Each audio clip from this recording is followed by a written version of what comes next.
ఉత్సవాల సందర్భంగా మన జీవితాలను చరితార్థం చేసుకోవడానికి కావలసిన మహత్తరమైన భాగ్యాన్ని మనకు అనుగ్రహించిన గురుదేవులు శృంగేరి శారదా పీఠాధీశ్వరులు జగద్గురువులు శ్రీ శ్రీ శ్రీ భారతీ తీర్థ మహాస్వామి వారికి, శ్రీ శ్రీ శ్రీ విధుశేఖర భారతీ స్వామి వారికి భక్తిపూర్వకంగా ప్రణమిల్లుతూ ఇంత చక్కని కార్యక్రమాన్ని ఒక భక్తి భావోద్యమ స్ఫూర్తితో, ఒక అద్వైత చైతన్య మహాస్రవంతిగా దీక్షతో దక్షతతో నిర్వహిస్తున్న మాన్య మహోదయులు, ఆత్మీయ మిత్రులు శ్రీ బంగారయ్య శర్మ గారు, వారికి ముందుగా నా హృదయపూర్వకమైన అభినందన. ఈ కార్యక్రమాన్ని జగద్గురువుల సూచన మేరకు సంప్రదాయబద్ధంగా ముందుకు నడిపిస్తున్న ఆచార్యవర్యులు, గురువర్యులు శ్రీ విశ్వనాథ గోపాలకృష్ణ శాస్త్రి గురుదేవులకు నా నమస్కారం.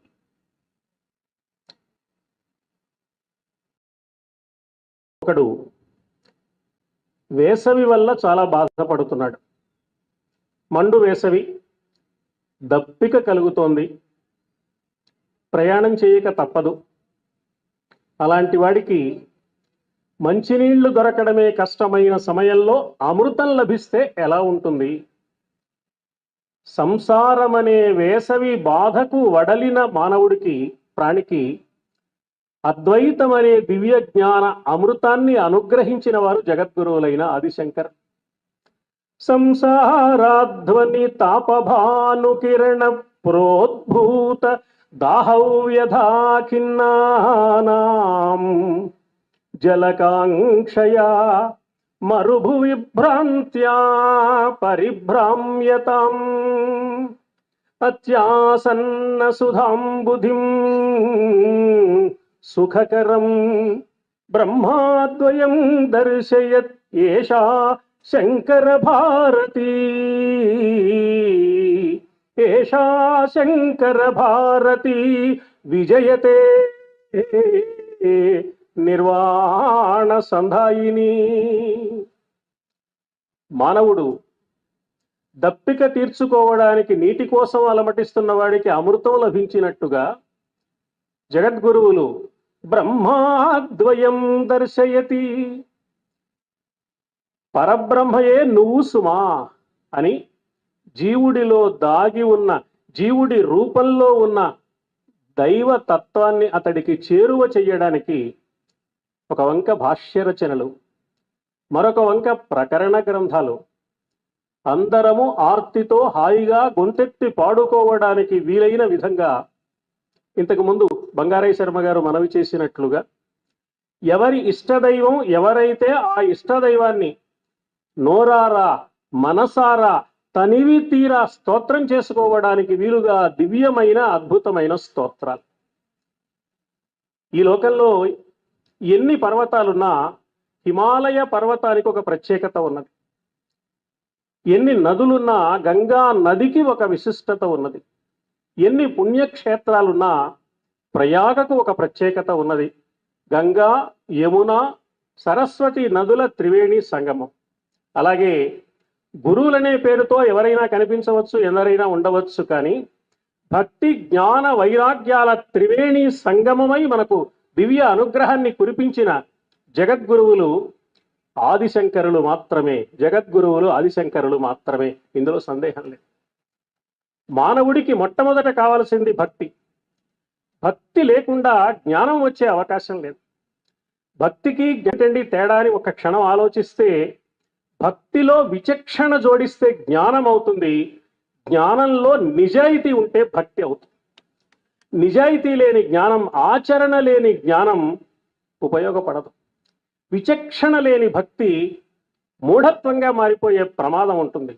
అందుకని ముందుగా భక్తిని ప్రబోధించి, ఆ భక్తిలో విచక్షణను జోడించి మానవుణ్ణి సన్మార్గవర్తనుణ్ణి చెయ్యడానికి కావలసిన అన్ని అంశాలను ప్రబోధించి ఆదిశంకరులు వాటిని ఆచరించి తమ జీవితాన్నే ఒక ఆదర్శంగా లోకానికి అందించి ఇలా జీవించడానికి అవకాశం ఉన్నది, ఇలా దివ్య ఆనంద పారవస్యాన్ని అనుభవించడానికి అవకాశం ఉన్నది అని మానవ జాతికి తన జీవితాన్ని సందేశంగా అందించిన మహానుభావుడు. చెప్పడం మాత్రమే చేసేవారు ఎందరైనా ఉండవచ్చు, కానీ చేయడం, ఆ తర్వాత చేసిందేదో చెప్పడం చేసిన గురువర్యులు, జగద్గురువులు ఆదిశంకరులు అనిపిస్తుంది మనకు. ఆదిశంకరుల జీవితానికి, ఆదిశంకరుల వాంగ్మయానికి ఒక చక్కని అవినాభావ సంబంధం కనపడుతుంది. ప్రారంభ దశలోనే ఆదిశంకరులు ఒక దివ్య స్తోత్రం చేస్తే అగ్రహారంలోని పేదరికం విషయం అవగాహనకు వచ్చింది తన జోలెలో ఒక పేదరాలు ఉసిరికాయ వేసినప్పుడు. ఆత్మానుసంధానంతో ఐశ్వర్యలక్ష్మిని ఆవాహనం చేస్తూ అంగం హరే పులకభూషణమాశ్రయంతి భృంగాంగనేవ ముకుళాభరణం తమాలం అంగీకృతాఖిల విభూతిరపాంగలీలా మాంగళ్యదాస్తు మమ మంగళదేవతాయా అని ఆచార్యులు ప్రారంభించి కనకధార స్తోత్రం చేస్తే అక్కడ బంగారు ఉసిరికాయల వాన కురిసింది అని ఆదిశంకరుల చరిత్ర మనకు చెప్తోంది. నేను స్తోత్రం చేస్తే కురిసింది ఈ వాన అని ఆ ఉసిరికాయలన్నీ బస్తాల్లో గట్టించి ఇంటికి తీసుకెళ్లాలని అనుకోలేదు ఆదిశంకర్. సన్యాసం అప్పుడే ప్రారంభమైంది, త్యాగం అప్పుడే ప్రారంభమైంది. త్యాగేనైకే అమృతత్వ మానసు అన్న ఉపనిషత్ సూక్తిని ఆచరించి లోకానికి తెలియచేస్తున్న మహనీయులు. నాకు కావాలి అని కాకుండా మీకు ఏం కావాలి, ఎదుటి వారికి ఏం కావాలి ఆలోచించిన ప్రేమమూర్తి, సమతామూర్తి, మమతామూర్తి ఆదిశంకర్. ఆదిశంకరుల జీవితాన్ని పరిశీలించిన, ఆదిశంకరుల స్తోత్ర వాంగ్మయాన్ని మనం పరిశీలించిన అన్ని తరగతుల వారు తరించడానికి కావలసిన విధానమే అందులో కనపడుతుంది. జ్ఞానాదేవత కైవల్యం అని చెప్పిన మహనీయులు జ్ఞానం పొందడానికి భక్తులైన వారు ఏం చెయ్యాలి, భక్తి లేని వారు భక్తి పొందడానికి ఏం చెయ్యాలి, ఈ ఒక సోపాన పరంపరను చక్కగా ఏర్పరిచి సామాన్య మానవుడు సాధకుడు కావడానికి, సాధకుడైన మానవుడు సార్థకతను సంపాదించుకుని తరించడానికి కావలసిన మార్గాన్ని తమ వాంగ్మయం ద్వారా సుగమం చేసిన మహనీయులు.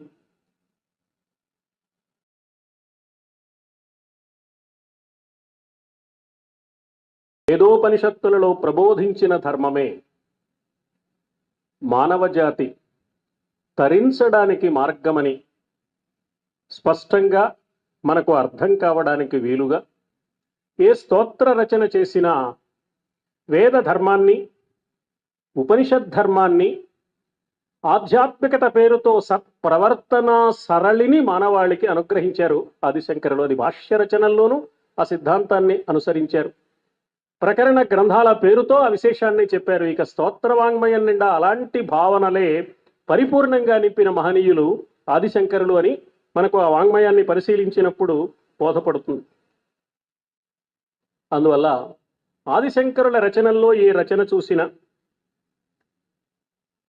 ఆదిశంకరులను గురించి మాట్లాడుకుంటుంటే అనిపిస్తుంది, శాంత మహాంతః నివసంతి సంతః వసంతవల్లోకహితం చరంతః. శాంత స్వభావం కలిగి ఉండి, శాంతము అంటే అంత తేలికైన విషయం కాదు.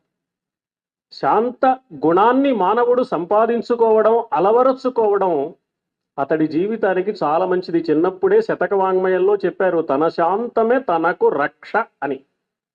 కానీ అది నేర్చుకున్న శాంతం కాకుండా సహజమైన శాంత గుణం ఎలా ఉంటుందో ఆదిశంకరుల వంటి మహనీయులను చూసినప్పుడు తెలుస్తుంది. శాంత మహాంతః నివసంతి సంతః వసంతవత్ లోకహితం చరంతః. వసంత ఋతువు ఎలాగైతే సమస్త ప్రకృతికి ఆహ్లాదాన్ని, ఆనందాన్ని కలిగిస్తుందో తమ జీవన వైఖరి ద్వారా, తమ వాంగ్మయ సంపద ద్వారా సమస్త లోకానికి అలాంటి దివ్య ఆనంద పారవస్యాన్ని అనుగ్రహించిన వారు మహనీయులు.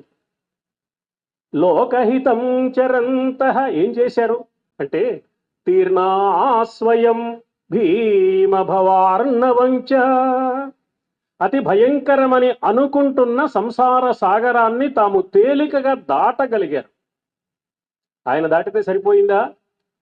దాటడానికి తటపటాయించేవాళ్ళు, దాటగలిగే శక్తి లేని వాళ్ళు, అసలు దాటాలనే తెలియని వాళ్ళు ఎందరూ లేరు. వాళ్ళందరినీ తీర్ణా స్వయం భీమభవార్ణవంచ అహేతునా అన్యానపి చ తారయంతి. ఇతరులను కూడా తరింపజేస్తారు, దాటింపజేస్తారు. ఎందుకు దాటింపజేస్తారు? ఏమిటయ్యా కారణం? అహేతునా, అకారణమైన కారుణ్యము. తల్లికి బిడ్డల మీద ఎందుకు ప్రేమ ఉంటుంది అంటే తల్లి కాబట్టి ఉంటుంది, అని కారణం ఉండదు. జగద్గురువులకు ఈ సమస్త జగత్తు మీద అలాంటి ఒక అకారణమైన కారుణ్యం ఉన్న కారణం చేత పరమాద్భుతమైన వాంగ్మయాన్ని మనకు అనుగ్రహించి మనమందరం తరించడానికి కావలసిన మార్గాన్ని ఆ మహానుభావుడు సుగమం చేశారు. ఆదిశంకరుల భాష్యాలు అసాధారణమైనవి కాబట్టి విద్యారణ్య స్వామి పరవశించిపోయి విద్వజ్జాల తపఫలం, జగద్గురువులైన ఆదిశంకరులు భాష్య రచనలు చేస్తే లోకానికి ఏమిటి కలిగింది అంటే ఆ రచనలు ఎలాంటివి? విద్వజ్జాల తపఫలం, ఎందరెందరో విద్వాంసులు బ్రహ్మసూత్రాల వంటివి దర్శించినప్పుడు, భగవద్గీత వంటివి అధ్యయనం చేస్తున్నప్పుడు, ఉపనిషత్తుల వంటివి పరిశీలిస్తున్నప్పుడు ఎన్నో చిక్కుముడులు ఉంటాయి. వారు ఎంత విద్వాంసులైనా వాటిని పరిష్కరించుకోవడానికి ఇబ్బంది పడే పరిస్థితి ఉంటే దాన్ని తొలగించడానికి ఆ విద్వాంసులందరూ చేసిన తపస్సుకు ఫలితంగా జగద్గురువులైన ఆదిశంకరుల భాష్యం ఆవిర్భవించింది అన్నారు విద్యారణ్య స్వామి వారు. విద్వజ్జాల తపఫలం. ఎలా ఉంది ఆ రచన? శృతివధూ ధమ్మిల్ల మల్లీస్రజం. శృతివధూ ధమ్మిల్ల, వేదకాంతల కేశపాశంలో అందమైన మల్లెపూల మాలవలే ఉందట. వేదకాంత అంటే వేద ధర్మమే ఈ భాష్య రచన ఆధారంగా భగవద్గీతను భాష్యం చెప్పిన, బ్రహ్మసూత్ర భాష్య రచన చేసిన, ఉపనిషత్తులకు భాష్యం అందించిన ఆదిశంకరుల లక్ష్యం వేదధర్మం, వేదధర్మం, వేదధర్మం. వేదధర్మం ఆధారంగా మాత్రమే మానవుడు తరించగలడు. మామూలు మానవుణ్ణి భేద దృష్టి నుంచి వేద దృష్టి వైపు నడిపించడానికి ఆ మహనీయులు చేసిన అద్భుతమైన తపస్సు అసాధారణం. ఆ తపస్సే వచస్సుగా మారింది. అందుకని ఆ భాష్య రచనలు ఎలాంటివి అంటే వాగ్దేవీ చిరభోగ భాగ్య విభవ ప్రాగ్భార కోశాలయం. వాగ్దేవి యొక్క దివ్యమైన వైభవాన్ని అందించడానికి గొప్ప కోశాలయం అది. అటువంటి భాష్య రచన నిజానికి పరిశీలిస్తే విద్యారణ్య స్వామి వారు ఆదిశంకరుల భాష్య రచనల గురించి ఈ మాట చెప్పినట్టు కనిపిస్తుంది, కానీ వారి రచనలన్నింటికీ ఈ మాట వర్తిస్తుంది. ఆదిశంకరులు ఏ రచన చేసినా ఈ స్వభావం ఆ రచనలో పరిపూర్ణంగా ఉంది అని మనం గుర్తించడానికి, గమనించడానికి కావలసినంత అవకాశం కనపడుతుంది. అందువల్ల ఆదిశంకరుల రచనలన్నీ కూడా భాష్యాలే. ఒక విధంగా స్తోత్రాలన్నీ కూడా భాష్యాలే. మనకు తెలుసు వేదవ్యాసుల వారు బ్రహ్మాండ పురాణంలో ముగురమ్మల మూలపుటమ్మ దివ్య వైభవాన్ని వర్ణించడానికి లలితా సహస్రనామ స్తోత్రాన్ని హయగ్రీవుల వారి నోట పలికింపచేశారు. ముందుగా లలితాదేవి చరిత్ర చెప్పారు. పరవశించిపోయాడు అగస్త్య మహర్షి. అయ్యా, లలితాదేవి చరిత్ర చెప్పారు, చాలా ఆనందంగా ఉంది. అశ్వానన మహాబుద్ధే సర్వశాస్త్ర విశారద కథితం లలితాదేవ్యాశ్చరితం ఇదమద్భుతం కిం వా త్వయా విస్మృతం వా జ్ఞాత్వా వా సముపేక్షితం మమ వా యోగ్యతా నాస్తి శ్రోతుం నామ సహస్రకం. అయ్యా, చెబుదాన్లే అనుకుంటూ మరచిపోయి దాటవేశారా? లేక వీడికి ఇది అవసరం లేదులే, యోగ్యత అక్కరలేదు, కథ వింటే చాలే అనుకుని మానేశారా? అమ్మవారి దివ్య సహస్ర నామాలు ఉన్నాయట, వసిన్యాది వాగ్దేవతలు వల్లించారట, నాకు తెలియజేస్తే ఆనందిస్తాను కదా అంటే అప్పుడు భక్తితో అడిగిన వారికి తప్పకుండా చెప్పాలి అన్న అభిప్రాయంతో హయగ్రీవుల వారు స్వయంగా అగస్త్య మహర్షికి ప్రబోధించినట్లుగా బ్రహ్మాండ పురాణంలో మనకు కనపడుతుంది.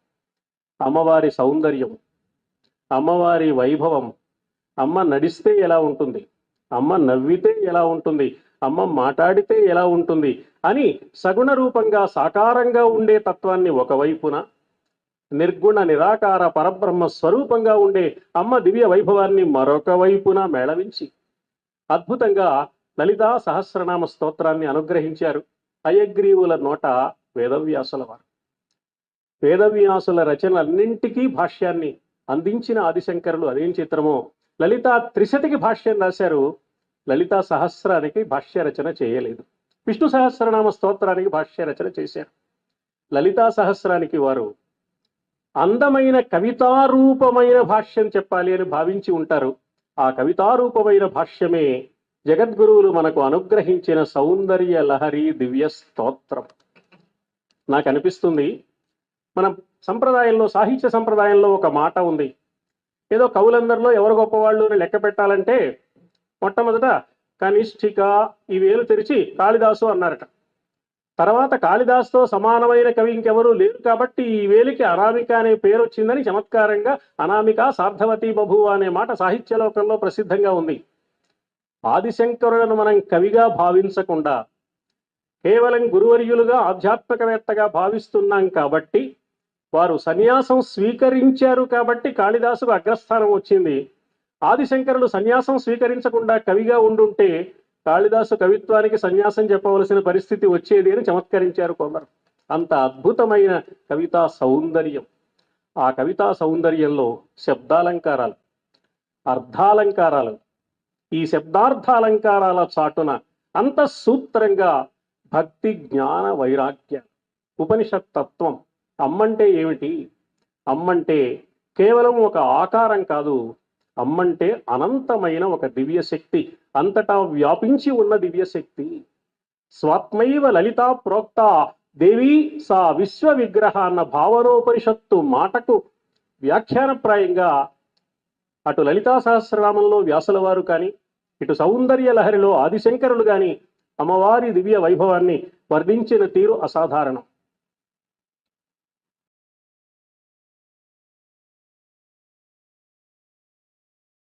లలితా సహస్రంలో వ్యాసుల వారు అమ్మను గురించి చెప్పవలసిన మాటలన్నీ చెప్పి శివశక్తి ఐక్య రూపిణి, శివుడు శక్తి కలిసి ఒకే రూపాన్ని పొందితే ఆ రూపం అమ్మ, ఆ రూపం లలితాదేవి అన్నారు. వ్యాసుల వారు ఎక్కడ ముగింపు పలికారో ఆదిశంకరులు అక్కడ ఆరంభం చేశారు. శివశక్త్యైక్య రూపిణి అని వ్యాసుల వారు లలితా సహస్రనామాన్ని ముగిస్తే ఆదిశంకరులు శివశక్త్యా యుక్తో యది భవతి శక్తః ప్రభవితుం నచేత్ ఏవం దేవో నఖలు కుశల స్పందితుమపి అతస్త్వామారాధ్యం హరిహర విరించాదిభిరపి ప్రణంతుం స్తోతుం వా కథమకృత పుణ్య ప్రభవతి. అమ్మవారికి నమస్కారం చేస్తే పుణ్యం రావడం కాదు, అమ్మవారికి స్తోత్రం చేస్తే పుణ్యం రావడం కాదు, అసలు ఎంతో కొంత పుణ్యం చేసుకుని ఉంటేనే అమ్మకు నమస్కరించాలని గాని, అమ్మను స్తుతించాలని గాని అనిపిస్తుంది ఆ జీవుడికి. ప్రణంతుం స్తోతుం వా కథమకృత పుణ్య ప్రభవతి. పుణ్యం చేసుకోని వాడికి అమ్మను గురించిన ఆలోచనే కలగదు కదా. అమ్మను గురించిన ఆలోచన మనస్సులో కలిగింది అంటే, నోరు తెరిచి అమ్మాని పిలిచాడు అంటే అతడు పుణ్యం చేసుకున్నట్లే. ఇక శ్రీ విద్యోపాసకుడైతే చరమే జన్మని శ్రీ విద్యోపాసకో భవేత్ అన్నారు. అంటే మానవుడు తరించడానికి వరుసగా మెట్లు ఒకటి తర్వాత ఒకటి ఏర్పరిచి కైవల్యాన్ని పొందడానికి ఈ సౌందర్య లహరి ఆధారంగా అమ్మ తత్వాన్ని ఆదిశంకరులు అనుగ్రహించిన వైనం అసాధారణం అనిపిస్తుంది మనకు. అయితే సర్వసాధారణంగా కవులు తమ గ్రంథ నామాన్ని ప్రారంభంలో కానీ చిట్ట చివర కానీ చెప్తారు. కానీ ఆదిశంకరులు చిత్రంగా మధ్యలో ఒక శ్లోకంలో సౌందర్యలహరి అనే గ్రంథ నామాన్ని ఉట్టంకించారు. తనోతు క్షేమం నస్తవ వదన సౌందర్యలహరి పరివాహ స్రోత సరణిరివ సీమంత సరణి వహంతి సింధూరం ప్రబలకబరీ భారతి మిరద్విషాం బృందై బందీకృతమివ నవీనార్క కిరణం. ఆరంభంలోనే తనోతు క్షేమం నః మాకు క్షేమాన్ని కలిగించుగాక, మనందరికీ క్షేమాన్ని కలిగించుగాక. మన స్వామివారు చెప్పారు, జగద్గురువులు ఎప్పుడు చెప్పినా ఏ మాట చెప్పినా నాకు క్షేమం అనరు, మనందరికీ క్షేమం అంటారు. క్షేమం, మనకు క్షేమం కలగాలి. క్షేమం అంటే ఏమిటండి? ఆర్థికమైన సమస్యలతో బాధపడేవాడికి సంపద వస్తే ఆనందిస్తాడు, కానీ సంపద వల్ల కొన్ని సమస్యలు వస్తాయి. పదవులు లేనివాడు పదవి కోసం పరితపిస్తే పదవి వస్తుంది, పదవి వల్ల కొన్ని సమస్యలు వస్తాయి. అలా సమస్యలు రకరకాలుగా ఉంటాయి, బాధలు అనేక రకాలుగా ఉంటాయి. అన్ని రకాల బాధలు తీరి ప్రశాంతంగా హాయిగా ఆనందంగా ఉండగలిగితే అన్నీ అందులో కలిసి ఉన్నాయి. ఆరోగ్యం ఉంది, సంపద ఉంది, విద్య ఉంది, అధికారం ఉంది, వైభవం ఉంది, ప్రశాంతత ఉంది, అన్నీ కలిస్తే దాన్ని క్షేమం. కావలసింది లభించడం క్షేమం అన్నారు. మనకు అన్నీ కావాలి కాబట్టి అన్నీ కలిసి లభిస్తే అది క్షేమం. అమ్మవారి ముఖాన్ని ఒక్కమారు చూస్తే క్షేమం కలుగుతుంది. ఎలా ఉంది ఆ ముఖం? తనోతు క్షేమం తవ వదన సౌందర్యలహరి. అమ్మవారి ముఖంలో సౌందర్యం కనపడుతోంది. ఆ సౌందర్యం నిలకడగా ఉన్న సౌందర్యం కాదు, కదిలిపోతూ అద్భుతంగా ఒక ప్రవాహ రూపంలో ఉన్న సౌందర్యం, చైతన్యం కలిగి ఉన్నది. కాబట్టి ఆ సౌందర్యం సౌందర్యలహరి. పరివాహ స్రోతసరణిరివ సీమంత సరణి వహంతి సింధూరం ప్రబల కబరీ భారతిమిరద్విషాం బృందై బందీకృతమివ నవీన అర్కకిరణం. అమ్మవారు చక్కగా అందమైన తన కేశపాశాన్ని, నల్లగా నిగనగలాడుతున్న తన కేశపాశాన్ని, ఉత్తుగా ఉన్న కేశపాశాన్ని చక్కగా మధ్య పాపట తీసి 2 పాయలుగా అటు ఇటు చక్కగా దువ్వుకుని, పాపట మాత్రం ఇక్కడ మాత్రమే కాక పాలభాగంలో మాత్రమే కాక పాపట ప్రారంభంలో కూడా సువాసనులు చేసే మంచి సంప్రదాయాన్ని మనకు నేర్పడం కోసం ఇక్కడ కూడా బొట్టు పెట్టుకుంది. అటు ఇటు కేశపాశ నల్లగా ఉంది, పాపట దారి తెల్లగా ఉంది. ఈ పాపట దారి ప్రారంభమయ్యే చోట ఎర్రని బొట్టు పెట్టుకుంది అమ్మవారు. ఈ తెల్లని పాపట దారి వెంట ఎర్రని బొట్టు నుంచి వెలువడుతున్న కాంతి కిరణాలు ఒకదాని తర్వాత ఒకటి ఒకదాని తర్వాత ఒకటి అలా వెళుతూ ఉన్నాయట. అటు ఇటు నల్లగా ఉంది కేశపాశం. ఈ నల్లగా ఉన్న కేశపాశం ఎలా ఉంది అంటే, ఎలాగైనా సరే ఒక్క కాంతి కిరణాన్నైనా మనం బంధించగలమా అని ప్రయత్నించి అటు ఇటు జాతీయ రహదారిలో దారిదోపిడీ చేయడానికి కాపు కాసి ఉన్న దొంగల వలె ఉన్నారట. ఇలా కేశపాశం ఉంటే వాళ్ళు ఎప్పటి నుంచో ఉన్నా ఒక్క కిరణాన్ని కూడా బంధించడానికి అవకాశం లేదు. నవీన అర్క కిరణం, ఇప్పుడే ఉదయించిన సూర్యోదయం జరిగితే ఆ సూర్యుడి నుంచి, బాలసూర్యుడి నుంచి, లేత సూర్యుడి నుంచి వెలువడుతున్న లేత అరుణ కిరణం అలా సాగిపోతున్నట్లుగా ఆ ఎర్రని కాంతి కిరణం తెల్లని పాపటదారి వెంట వెళుతోంది కదా. ఇలా కనపడుతున్న నీ ముఖమండలం చూస్తే మాకు క్షేమం కలుగుతుందమ్మా. అమ్మవారికి మంచి కేశపాశం ఉంది, చక్కగా 2 పాయలు తీసి పాపట తీసి దువ్వుకుంది, బొట్టు పెట్టుకుంది, సింధూరం పెట్టుకుంది. పాపట ప్రారంభంలో ఆ కాంతి ఏదో పాపట దారిలో కనపడుతోంది. ఇది మనకు క్షేమం కలిగించడం ఏమిటి?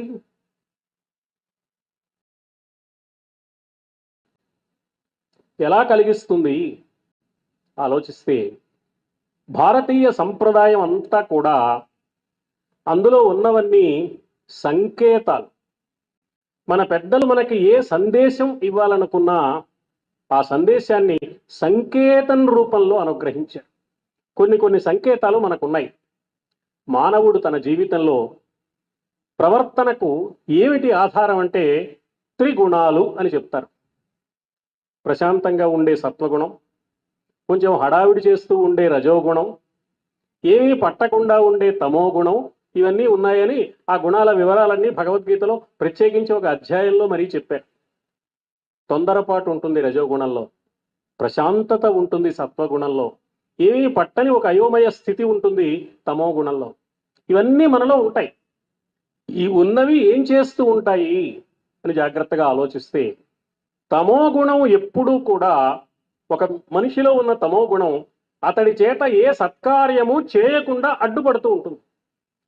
శంకర జయంతి మహోత్సవాలు నిర్వహిస్తున్నారు, మనం వెళ్ళి చూసొద్దాం, స్వామివారికి ఓ నమస్కారం చేసుకుందాం, జగద్గురువులకు ఓ నమస్కారం పెట్టుకుందాం, అమ్మకు ఓ నమస్కారం పెట్టుకుందాం, ఈ జీవితానికి అది తరించే అవకాశం కదా అని అనిపించినా కూడా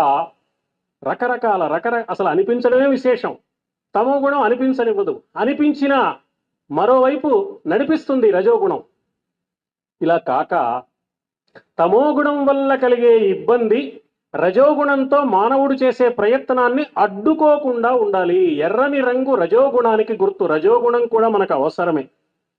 ఒక పట్టుదల, ఒక దీక్ష, ఒక కర్తవ్య కాంక్ష, ఒక ఆశయం కోసం నిలబడే విధానం లేకపోతే మానవుడు ఏ సత్కార్యాన్ని ఆచరించలేడు. ఏ కదలిక కలిగిందో బంగారయ్య శర్మ గారి మనస్సులో శంకర జయంతి మహోత్సవాలు ఇన్ని రోజుల పాటు ఇంత వైభవంగా మనం జరుపుకుంటున్నాము అంటే దాని వెనక రజోగుణం ఉంది. కానీ ఆ రజోగుణము తమో గుణానికి లోబడలేదు, సత్వగుణం వెంట ప్రయాణం చేసింది. తెల్లని దారి వెంట ఎర్రని కాంతి కిరణం ప్రయాణం చేస్తుంటే నల్లని దొంగల వలె ఉన్నవారు ఆపలేకపోయారు. ఆ ప్రయాణం అలా సాగుతూనే ఉంది అంటే సత్వగుణాన్ని అనుసరించి రజోగుణంతో కర్తవ్యం వైపు నడిచే సాధకుడైన వాడికి తమోగుణం వల్ల ప్రమాదం వచ్చే అవకాశం ఉండదు సుమా. తనలోని ప్రయత్నశీలం సత్వగుణ సంభరితమై ఉన్నప్పుడు సార్థకత సిద్ధిస్తుంది. నాయనా ఇలా ఉండండి అని అమ్మవారు తన ముఖమండల సౌందర్య లహరి ద్వారా అద్భుతమైన ప్రబోధాన్ని చేస్తోంది. కాబట్టి ఆ ప్రబోధాన్ని విని ఆచరించగలిగిన నాడు తనోతు క్షేమం. మనం పారాయణం చేసుకుంటే చాలా సంతోషం అనుకుంటాం, చాలా ఉపయోగం అనుకుంటాం. నిజమే, పారాయణం అనే మాటే చాలా గొప్ప మాట. సముద్రానికి అవతలి ఒడ్డు ఒకటి, యువతలి ఒడ్డు ఒకటి ఉంటుంది. అవతలి ఒడ్డుని పారమని, యువతలి ఒడ్డుని అవారమని అంటారు. కాబట్టి పారావారం అనే పేరు సముద్రానికి వచ్చిందని మన పెద్దలు చెప్తారు. యువతలి ఒడ్డు నుంచి అవతలి ఒడ్డుకు వెళ్ళాలి. సంసారం అనే సముద్రంలో యువతలి ఒడ్డుకు ఉన్నాం, అవతలి ఒడ్డుకు వెళ్ళాలి, పారము పొందాలి. అందుకు కావలసిన మార్గము పారం అయనం పారాయణం. కాబట్టి మనం చేసే పారాయణంలో నాలుక కేవలం నామాన్ని స్తోత్రాన్ని పలుకుతున్నా మనస్సు ఆ అర్థం వైపు, ఆ భావం వైపు ప్రయాణిస్తే ఆదిశంకరులు మనకు అనుగ్రహించింది ఏమిటో, వారు మనకు చూపుతున్న దారి ఏమిటో మనకు తెలిసే అవకాశం తప్పకుండా ఉంటుంది. ఆదిశంకరులు అయ్యా ఇంత అద్భుతమైన స్తోత్ర రచన చేశారు కదా, ఎలా చేయగలిగారు ఈ రచన అని మనం అడుగుతామని, అమ్మా నేను చేశానా ఈ రచన? చిన్న బొమ్మ వేస్తే కింద సంతకం పెట్టుకుని బొమ్మ కనిపించినా కనిపించకపోయినా బొమ్మ వేసిన వాడి సంతకం ఉండాలని మనం ఆరాట పడతాం. 4 పిచ్చి వాక్యాలు రాసి ఒక కవిత్వం అనుకుంటే కింద తన పేరు ఉండకపోతే గెలగెల్లాడిపోతాడు. రాసినవాడు పొరపాటున అచ్చులో పేరు మరిచిపోతే వాడు చేసే హంగామా అంతా ఇంత కాదు. ఇంత విశాలమైన సృష్టిని చేసి పరమాత్మ ఎక్కడైనా తన సంతకం పెట్టుకున్నాడా, తన పేరు పెట్టుకున్నాడా? పరమాత్మ స్వార్థం లేనివాడు, పరమాత్మ కీర్తికాంక్ష లేనివాడు. పరమాత్మను ఆశ్రయించిన యథార్థమైన భక్తుల తీరుతెన్నులు కూడా అలాగే ఉంటాయి. అందువల్ల ఆదిశంకరులు నేను చేశాను ఈ రచన అనలేదు. అమ్మా నీ చనుబాలు చిన్నప్పుడు తాగానో ఏమో, అందువల్ల కాబోలు ఇంత అద్భుతమైన మధురమైన ప్రౌఢమైన కవిత్వం నాకు వచ్చి గొప్ప గొప్ప కవుల్లో అందరికంటే గొప్పవాడుగా పేరొచ్చేట్టు చేశావు కదమ్మా, నీ చనుబాలు తాగాను కదమ్మా చిన్నప్పుడు అన్నారు. తవస్తన్యం మన్యే ధరణిధర కన్యే, తవస్తన్యం మన్యే ధరణిధర కన్యే, పయః పారావారః పరివహతి సారస్వతమివ, దయావత్యా దత్తం ద్రవిడ శిశురాస్వాద్య తవ యత్ కవీనాం ప్రౌఢానామజని కమనీయ కవయిత. ఆయన అంటున్న మాట తవస్తన్యం మన్యే ధరణిధర కన్యే, నీ చనుబాలు ఎలాంటివి అని నేను అనుకుంటున్నానంటే, పయః పారావారః పరివహతి సారస్వతమివ, ఒక అమృత ప్రవాహం సారస్వత ప్రవాహంగా అలా వెళ్తూ ఉండడమే నీ చనుబాలు. అవి చిన్నప్పుడు నేను తాగాను. కైవల్యాశ్రమి అనే పండితుడు సౌందర్యలహరికి సంస్కృత భాషలో భాష్య రచన చేస్తూ దీనికి ఆదిశంకరుల జీవితంలో బాల్యంలో జరిగిన ఒక అద్భుత సంఘటన ఉంది అని మనవి చేశారు. బాల్యంలో ఆర్యాంబ శివగురువులు చక్కగా అమ్మవారి అర్చన చేసుకుంటూ ఉండేవారు. శివగురువు ఏదో గ్రామాంతరం వెళ్ళవలసి వచ్చింది. ఆర్యాంబకు కొంత అస్వస్థత వచ్చింది. పిల్లవాడుగా ఉన్న శంకరుడు బయలుదేరి వెళ్ళి అర్చన చేశాడు. రోజు తండ్రి గారు అమ్మవారికి అర్చన చేసి గిన్నెలో పాలు అక్కడ పెట్టి నివేదన చేసి తీసుకొచ్చి అమ్మవారికి నివేదన చేస్తే అమ్మవారు స్వీకరించగా మిగిలిన పాలు ప్రసాదంరా అబ్బాయిని ఇచ్చేవారు. పిల్లవాడు తాగేవాడు. అలాగే పాల గిన్నె పూల సజ్జ పట్టుకుని బయలుదేరాడు. 4 పూలు సమర్పించాడు. వచ్చినవేవో చెప్పాడు. పాల గిన్నె అక్కడ పెట్టాడు. నివేదన అన్నాడు. అమ్మవారు రాలేదు, తాగలేదు. బాధపడ్డాడు, ఏడ్చాడు.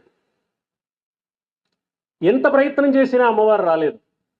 అమ్మవారు విగ్రహ రూపంలో అక్కడ అవతరించి ఉంటే ఆ విగ్రహ రూపంలో ఏర్పాటైన ఆ పూజా పీఠానికి తన తల వేసి కొట్టుకుందాం, తన పూజ అమ్మవారు స్వీకరించకపోయాక బ్రతకడం దేనికి అనిపించింది ఆదిశంకరులకు. కొట్టుకుంటే గట్టిగా తగలలేదు, మెత్తగా తగిలింది. అమ్మ చెయ్యి పెట్టింది. అమ్మ సాక్షాత్కరించింది. గడగడ గిన్నెలో ఉన్న పాలన్నీ తాగేసింది. ఇప్పటి వరకు అమ్మ పాలు తాగలేదని ఏడ్చిన ఈ పిల్లవాడు మళ్ళీ ఏడుపు ప్రారంభించాడు.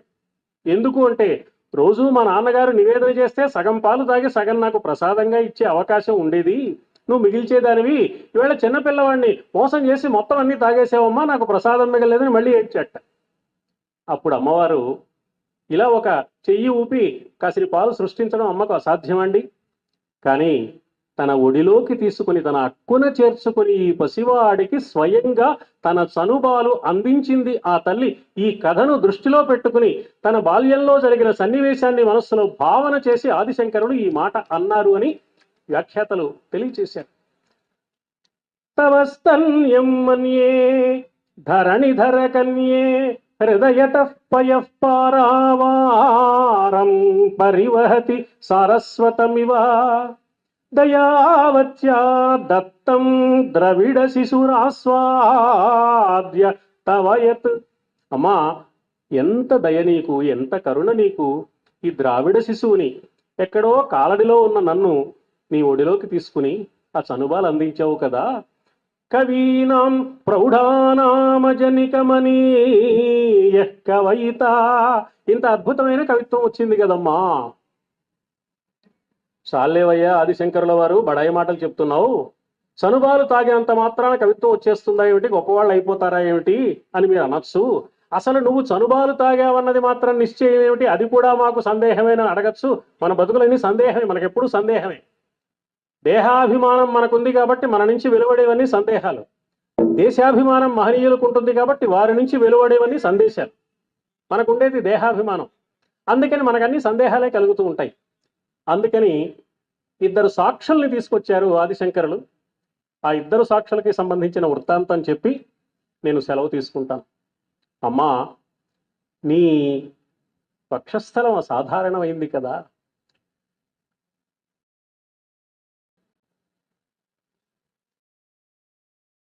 అందులో ఉండే ఆ చనుబాలు మామూలువి కాదు కదా. అమూతే వక్షోజౌ అమృతరస మాణిక్య కుతుపౌ న సందేహ స్పందో నగపతి పతాకే మనసినః పిబంతౌ తౌ యస్మాత్ అవిదిత వధూ సంగరసికౌ కుమారౌ అద్యాపి ద్విరదవదన క్రౌంచదళనౌ. ఇది ఆదిశంకరులు తీసుకొచ్చిన సాక్ష్యం. అమ్మా, నీ స్తన్యము, నీ స్తనములు మామూలుగా అవి మాణిక్యపు గిన్నెలు. అందులో అమృతమే ఉన్నది పాల రూపంలో. ఆ అమృతాన్ని తాగితే ఏమనిపిస్తుంది అంటే, ఎల్లకాలము చంటి పిల్లాడుగానే ఉండి అమ్మ ఒడిలోనే ఉండి చనుబాలు తాగుతూ ఉంటే హాయిగా ఉంటుంది. కాస్త పెద్ద వయసు వస్తే అవకాశం పోతుంది కదా అని నీ 2 పిల్లలున్నారే, వాళ్ళిద్దరూ చంటి వాళ్ళుగానే ఉండిపోయారు. పెరిగి పెద్ద అయితే గృహస్థాశ్రమంలో ప్రవేశించవచ్చు, దాంపత్య జీవన సౌఖ్యాన్ని అనుభవించవచ్చు అనే ఆలోచన కూడా మానివేసి అవిదిత వధూ సంగరసికౌ కుమారౌ అద్యాపి. ఆదిశంకరుడు సౌందర్య లహరి రచన చేసిన నాటికి అద్యాపి కాదు, ఈవేళ 2022 మే నెల 10వ తారీఖు సాయంత్రం ఈ సమయానికి కూడా వాళ్ళు బ్రహ్మచారులుగానే ఉండిపోయారు, చంటి పిల్లలుగానే ఉండిపోయారు, వివాహం చేసుకోలేదు. ఇదేమిటండి, చాలా అన్యాయం. మా ఊళ్ళో సిద్ధి బుద్ధి సమేత వినాయక స్వామి వారి కళ్యాణం చేస్తున్నాము, మా ఊళ్ళో వల్లీ దేవసేన సుబ్రహ్మణ్య కళ్యాణం చేస్తున్నాం, మీరు వాళ్ళు బ్రహ్మచారులు అంటారేమిటి అంటే నిజమే. మనం విఘ్నేశ్వరుడికి పూజ చేసుకునేటప్పుడు బ్రహ్మచారిణే నమః ఓ మాట అంటాం. అలాగే సుబ్రహ్మణ్య సంబంధమైన నోములో వ్రతాలు చేసుకుని సుబ్రహ్మణ్యుడికి ప్రతినిధిగా బ్రహ్మచారికి భోజనం పెడతాం బ్రహ్మచారి అనే అభిప్రాయంతో. ఓ పక్కన పురాణాల్లోనేమో వాళ్ళు పెళ్లిళ్ళు చేసుకున్నారని ఉంది, ఆదిశంకరులేమో ఈ మాట అంటున్నారు. మరి పురాణాల్లో చెప్పిన మాట నమ్మాలా, ఆదిశంకరుల మాట నమ్మాలా అంటే పురాణాల్లో చెప్పిన మాటలో ఉన్న సంకేతాన్ని ఆదిశంకరులు ఆధారం చేసుకుని ఈ మాట అన్నారన్నమాట. సిద్ధి బుద్ధి అంటే సిద్ధి ఉండాలి అంటే ఏ కార్యసిద్ధి కలగాలన్నా బుద్ధి ఉండాలి. మానవుడికి సద్బుద్ధి ఉంటే కార్యసిద్ధి కలుగుతుంది. భాద్రపద శుద్ధ చతుర్థి నాడు వినాయక చతుర్థి, వినాయక చవితి అని వ్యవహారంలో మనం అనుకుంటాం. ఆనాడు పంచాంగాలు మనం పరిశీలిస్తే ఎప్పుడు చంద్రుడు హస్తానక్షత్రంలో ఉంటాడు అని కనపడుతుంది. హస్తానక్షత్రంలో ఉన్నాడు కాబట్టి హస్తిముఖుడైన వినాయకుడికి ఆ రోజున మనం అర్చన చేసుకుంటాం. హస్తానక్షత్రం అంటే చాచి ఉంచిన కుడి అరచేయి ఆకారంలో కొన్ని చుక్కలు ఉంటాయన్నమాట. తారలు వేరు, నక్షత్రాలు వేరు. కొన్ని తారల సముదాయాన్ని నక్షత్రం అన్నారు. ఆదిత్య హృదయంలో ఆ మహానుభావుడు ఈ విషయాన్ని మనకు స్పష్టంగా తెలియచేశారు. నక్షత్ర గ్రహ తారాణం అధిపో విశ్వభావన. నక్షత్రాలకు, గ్రహాలకు, తారలకు అధిపుడు ఆయన సూర్య భగవానుడు. కాబట్టి నక్షత్రం వేరు, తార వేరని తెలుస్తూనే ఉంది. ఈవేళ పత్రికల్లో కొన్ని చుక్కలు వరుసగా పెట్టి ఈ చుక్కలన్నీ కలపండి ఏం బొమ్మ వస్తుంది, కొన్ని చుక్కలు కలిపితే కుందేలు బొమ్మ వస్తుంది, కొన్ని చుక్కలు కలిపితే ఏదో ఎలుక బొమ్మ వస్తుంది, కొన్ని చుక్కలు కలిపితే వినాయకుడు బొమ్మ వస్తుంది. ఇలా ఈ చుక్కలన్నీ కలిపితే చాచి ఉంచిన కుడి అరచేయి ఆకారంగా ఉంటుంది హస్త నక్షత్రం. అందులో చంద్రుడు ఉన్నాడు. ఉంటే ఏమైంది అంటే చంద్రుడు ఎవరో మనకు తెలుసు.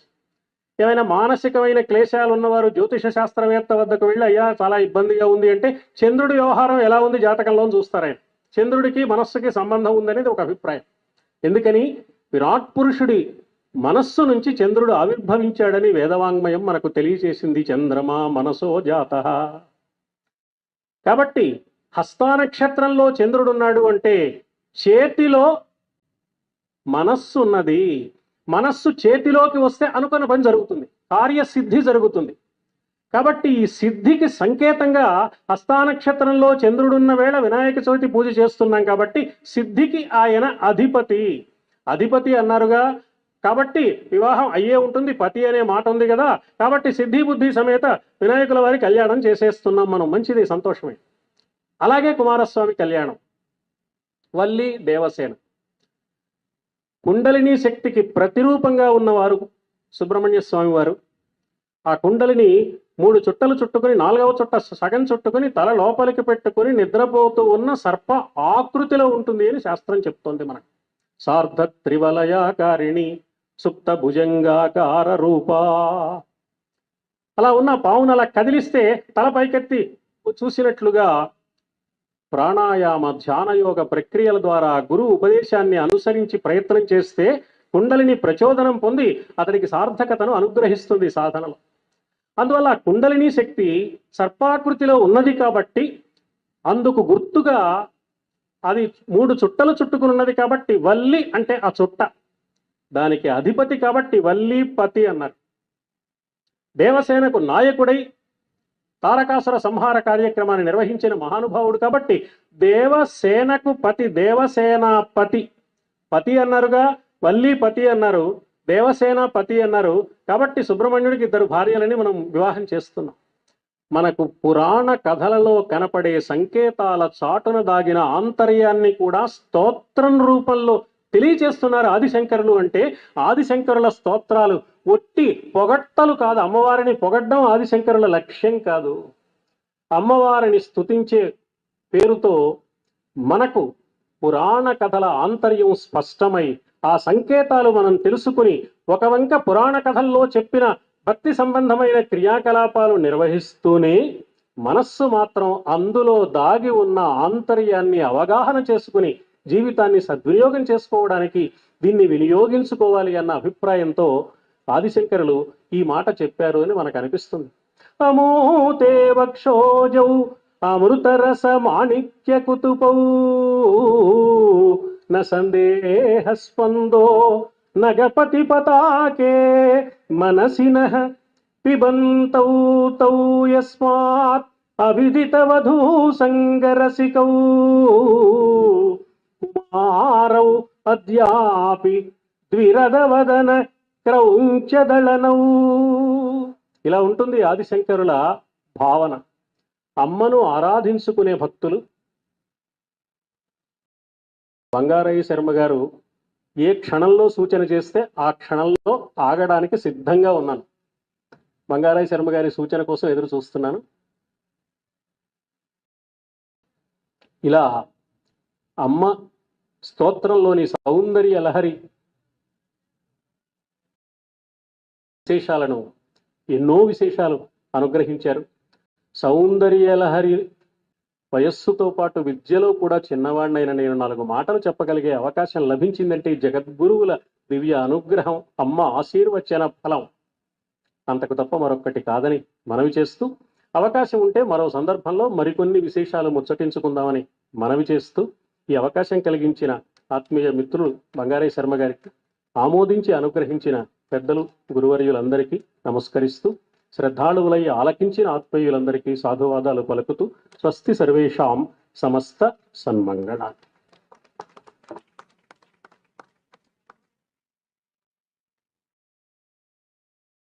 ఒకసారి మనందరి కరతాళ ధ్వనులతో ఆనంద అతిరేకాలని మనం చెప్దాం, తెలియపరుద్దాం.